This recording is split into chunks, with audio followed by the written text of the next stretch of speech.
పిత పుత్ర పవిత్రాత్మ నామమున ఆమెన్. గౌరవ యేసుక్రీస్తు దేవుని యందు సహోదరి సహోదరులారా, మీకందరికీ 25వ సామాన్య ఆదివారపు అసామాన్యమైన దైవవాక్కును ఆలకించుటకు సాదరంగా స్వాగతం పలుకుతున్నాను. ముందుగా తండ్రి దేవుని కృతజ్ఞత ప్రార్థన చేసుకుని ఈనాటి వాక్యాలను ధ్యానించుకుందాం. దయచేసి నాతో ప్రార్థనలో ఏకీభవించమని మిమ్మల్ని కోరుతున్నాను. తండ్రి యెహోవాదేవా, మీకే స్తుతులు, మీకే మహిమ, మీకే ఘనత ఇప్పుడు ఎప్పుడు ఎల్లప్పుడూ కలుగుగాక.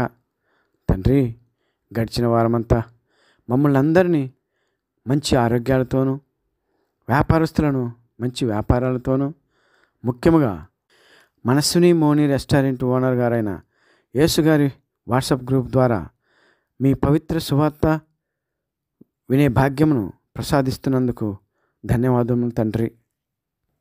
ఆ రెస్టారెంట్ ఓనర్ గారిని, వారి కుటుంబాన్ని ఆశీర్వదించమని, దైవవాక్కు ప్రబోధనలో వారు మనస్ఫూర్తిగా పాల్గొనేటట్లుగా ఆ కుటుంబాన్ని దీవించమని మేము బ్రతిమాలి ప్రార్థిస్తున్నాను తండ్రి.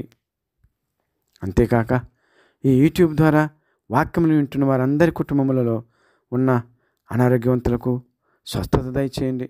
విద్యార్థులకు, మరి ముఖ్యంగా ఈ సంవత్సరం 10వ తరగతి చదువుతున్న విద్యార్థులను దీవించండి. చక్కగా చదువుకుంటూ మంచి ఆరోగ్యములను దయచేయండి. ఈ మనవులను మా నాథుడును మీ కుమారుడైన యేసుక్రీస్తు ద్వారా బ్రతిమాలి ప్రార్థిస్తున్నాను తండ్రి. ఆమెన్. గౌరవనీయులైన సహోదరి సహోదరులారా, ఈనాటి దైవవాక్య పట్టణాలు: మొదటి పట్టణము సొలొమోను జ్ఞాన గ్రంథము 2వ అధ్యాయము 12వ వచనము మరియు 17వ వచనం నుంచి 20వ వచనం వరకు. రెండవ పట్టణము అపొస్తలుడైన యాకోబు గారు వ్రాసిన పత్రిక 3వ అధ్యాయము 16వ వచనం నుంచి 4వ అధ్యాయము 3వ వచనం వరకు. మూడవ పట్టణము మార్కు గారి సువార్త 9వ అధ్యాయము 30వ వచనం నుంచి 37వ వచనం వరకు. గౌరవనీయులైన సహోదరి సహోదరులారా, మనందరికీ క్రీస్తు దేవుడు ఈరోజు ఒక గొప్ప ఆశ్చర్యకరమైన అంశమును అనుగ్రహిస్తున్నారు. అదేంటంటే, మనందరినీ చిన్నపిల్లవాని మనస్తత్వమును కలిగి ఉండమంటున్నారు. అసలు అలా మారటం ఎవరికైనా సాధ్యపడుతుందా అని మీకు సందేహం రావచ్చు. చిన్నపిల్లల మనస్తత్వం అంటే తెలుసుకోవటం పెద్ద విషయం ఏమి కాదండి. ఎందుచేతనంటే, మన ఇళ్లలో ఉన్న చిన్నపిల్లల మనస్తత్వాలను మనం గమనిస్తే చాలు, మనకు యేసుక్రీస్తు దేవుని సువార్త అంతరార్థం గోచరిస్తుంది. ముందుగా ఆ చిన్నపిల్లవాని లక్షణాలను, పెద్దవారి లక్షణాలను 2వ పట్టణంలో యాకోబు గారు తెలియజేశారు. అవేంటో చూద్దాం. యాకోబు గారి పత్రిక 3వ అధ్యాయము 16వ వచనం నుంచి 4వ అధ్యాయము 3వ వచనం వరకు. అపొస్తలుడైన యాకోబు గారు చిన్నపిల్లలకు 8 లక్షణాలు ఉంటాయని తెలియజేస్తున్నారు. అవేంటంటే, మొదటిది శాంతి, అనగా అందరితోనూ మంచిగా ఉండుటకు ప్రయత్నం చేస్తారు. రెండవది స్నేహము, అప్పుడప్పుడు కలహములు ఆడినా వాటిని మరిచి అందరితో స్నేహంతో మెలుగుతాడు. మూడవ లక్షణము మృదు స్వభావము, అనగా చిన్న చిన్న విషయాలకు కూడా మదన పడతాడు, ఏడుస్తాడు, దుఃఖిస్తాడు. 4వ లక్షణము కనికరం కలిగి ఉంటాడు. తన కళ్ళ ముందు ఎవరు దుఃఖించినా వారిపై జాలి పడతాడు, ఓదార్చుటకు ప్రయత్నం చేస్తాడు. 5వ లక్షణము సత్కార్యము, తనకు బద్ధశత్రువైన అతనికి లేక ఆమెకు మంచి చేటుకు ప్రయత్నం చేస్తూ ఉంటాడు. 6వదిగా పక్షపాతము చూపడు. వారి వద్ద ఏమి ఉన్నా తన శత్రువైన, ఉదాహరణకి స్కూల్కి వెళ్ళినప్పుడు క్లాస్ రూమ్లో అయినా, ఇంట్లో ఉన్నప్పుడు అక్క చెల్లి అన్న తమ్ముళ్ళతోనైనా పంచుకుంటాడు. 7వ లక్షణము వంచన చేయరు, మోసం చేయుటకు ప్రయత్నం చేయరు. 8వ లక్షణము శాంతిగా ఉన్నట్టుకు ప్రయత్నం చేస్తుంటారు. ఉదాహరణకు ఇంట్లో పెద్దవాళ్ళు ఎవరైనా గొడవలు పడుతుంటే మనసులో బాధపడుతూ ఉంటాడు. ఇవి గౌరవనీయులరా, అపొస్తలుడైన యాకోబు గారు ఇచ్చినటువంటి చిన్నపిల్లల యొక్క లక్షణాలు. చిన్నపిల్లవాడు ఈ లక్షణాలను కలిగి ఉంటాడు కాబట్టే యేసుక్రీస్తు దేవుడు పెద్దవాళ్ళందరినీ చిన్నపిల్లవాని మనస్తత్వమును కలిగి ఉండమంటున్నారు.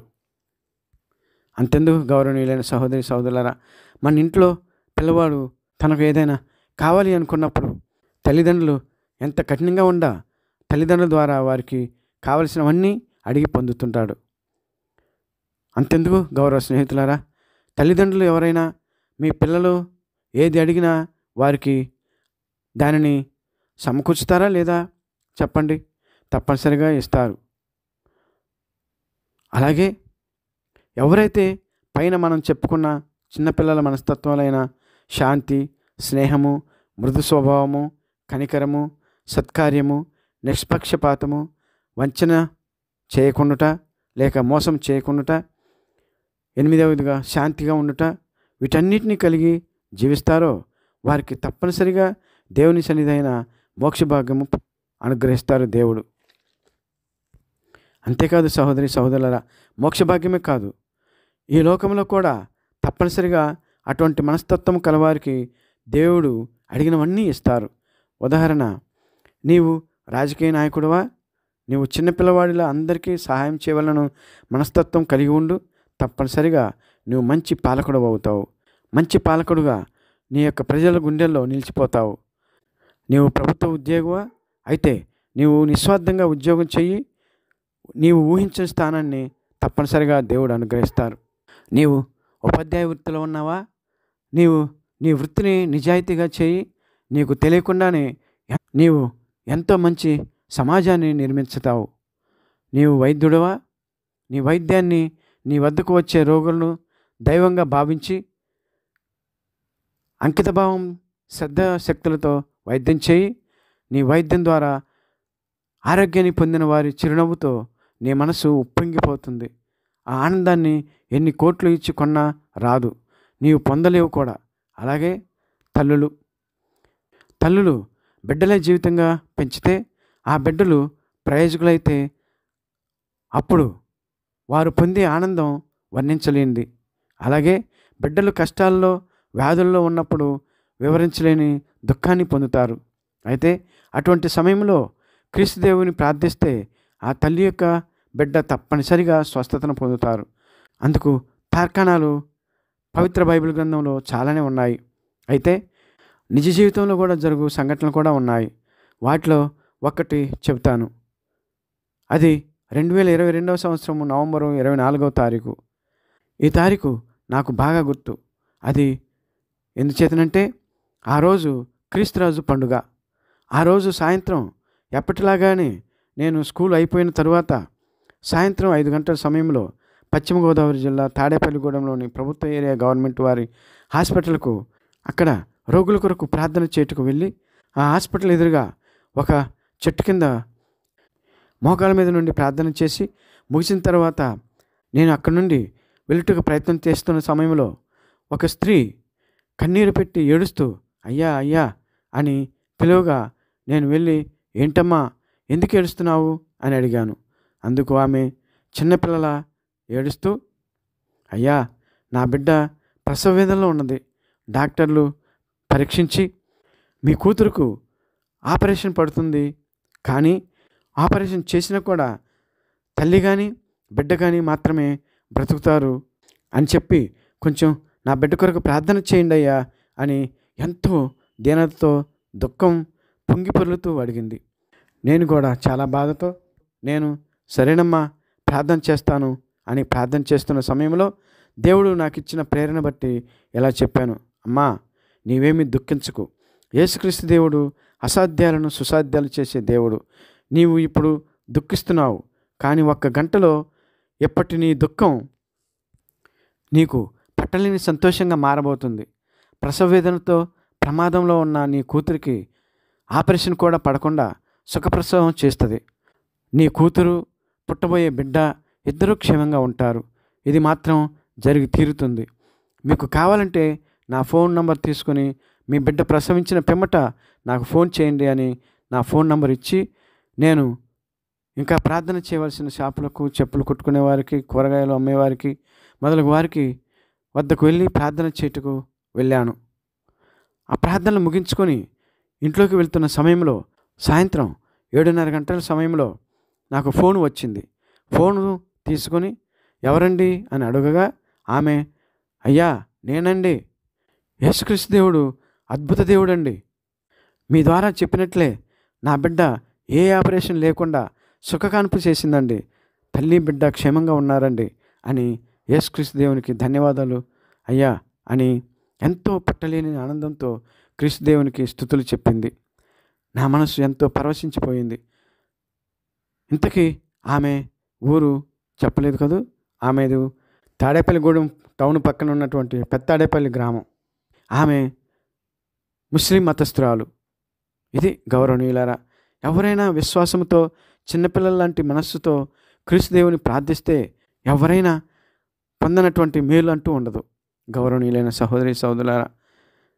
కాబట్టి యేసుక్రీస్తు దేవుడు సువార్తలో చెప్పినట్లు, ఎలాగైతే చిన్నబిడ్డలు తల్లిదండ్రులని సర్వముగా భావించి వారిని అన్ని అవసరాలను నిష్కల్మషమైన మనసుతో అడిగి పొందుతుంటారో, పైన తెలుపబడిన రాజకీయ నాయకులైన, అధికారులైన, ఉపాధ్యాయులైన, వైద్యులైన, తల్లిదండ్రులైన, మతాధికారులైన, మత గురువులైన, మత బోధకులైన, పేదవారైన, చిరు వ్యాపారస్తులైన, ఎటువంటి వారినైనా దేవుడు హెచ్చిస్తారు, జీవితాలను సార్థకం చేస్తారు.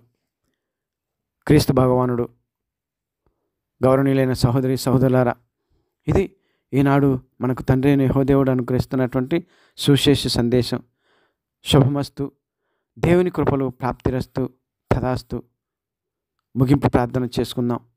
తండ్రి యెహోవాదేవా, నిష్కల్మషకుడా, నిజదేవుడా, సర్వమానవాళిని అమితంగా ప్రేమిస్తూ వారి వారి మనస్తత్వాలను బట్టి, ముఖ్యంగా మీ పవిత్ర లక్షణాలైన చిన్నపిల్లవాని లక్షణాలను కలిగిన వారిని అమితంగా దీవించే దేవా, ప్రేమించే దేవా, అనుగ్రహములను కురిపించే దేవా, మాపై జాలి చూపించి మాలో ఉన్న దుర్గుణములైన కలహత్వము, వ్యామోహములు, అసూయ, దురాశ, ఐహిక కోరికలు మొదలగు వాటిని విడనాడి వాటి స్థానంలో తగ్గింపు తత్వము, క్షమాగుణము మొదలగు వాటిని అలవర్చుకొని మీకు మహిమ తెచ్చిపెడుతూ మీ కృపకు పాత్రలమయ్యే భాగ్యాన్ని మాకు అనుగ్రహించమని, మమ్మలను దీవించమని మేము బ్రతమాలి మీ కుమారుడు మా రక్షకుడైన యేసయ్య పవిత్రనామమున ప్రార్థిస్తున్నాం తండ్రి. ఆమెన్. పిత, పుత్ర, పవిత్రాత్మ నామమున amen. God bless us all. దేవుడు మనలందరినీ ఈ రాబోయే వారమంతా దీవించి కాచి కాపాడుదురుగాక. ఆమెన్.